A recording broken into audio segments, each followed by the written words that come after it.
தமிழகத்தில் முதன்முறையாக நகர்ப்புற விரிவாக்கத்தால் சாலைகளில் தெரியும் நாட்டு இன மாடுகளை அரவணைத்து தமிழகம் முழுவதும் உள்ள தங்களது மனைப்பிரிவு வளாகத்தில் கோசாலை அமைத்து பராமரிக்கும் திட்டத்தை தொடங்கியுள்ளனர்.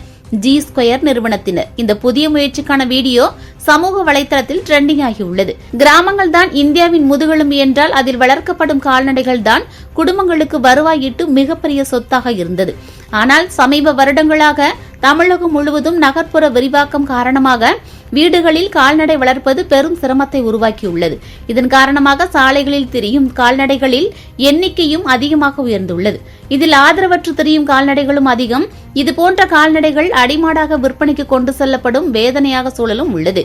இந்த நிலையில் தமிழகம் முழுவதும் மனைப்பிரிவுகளை உருவாக்கி விற்பனை செய்து வரும் ஜி ஸ்கொயர் நிறுவனம் இதுபோன்ற சாலையில் திரியும் மாடுகள் ஆதரவற்ற மாடுகளை அரவணைத்து தங்களது மனைப்பிரிவு வளாகத்தில் கோசாலை உருவாக்குகின்றன. ஒரு மனைப்பிரிவு வளாகத்தில் கோசாலை 48 நாட்கள் தொடர்ந்து செயல்பட்டாலே அங்கு நல்ல விதமான கர்மா மற்றும் பாசிட்டிவ் எனர்ஜி உருவாகும் என்பது ஐதீகம்.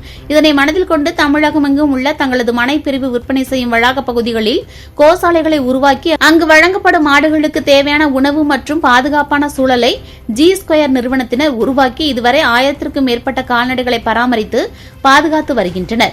இந்த எண்ணிக்கை மேலும் அதிகமாகும் என்றும் தெரிவித்துள்ள நிலையில் கடந்த மாட்டுப் பொங்கல் என்று கொண்டாடிய நிகழ்வுகளை சமூக வலைதளத்தில் ட்ரெண்டிங் ஆகியுள்ளது. வீட்டுமனை விற்பனையில் முன்னணி நிறுவனமான ஜி ஸ்கொயர் நிறுவனத்தின் இந்த முயற்சி தமிழகம் முழுவதும் செய்து வருவது அனைவரின் கவனத்தை ஈர்த்துள்ளது.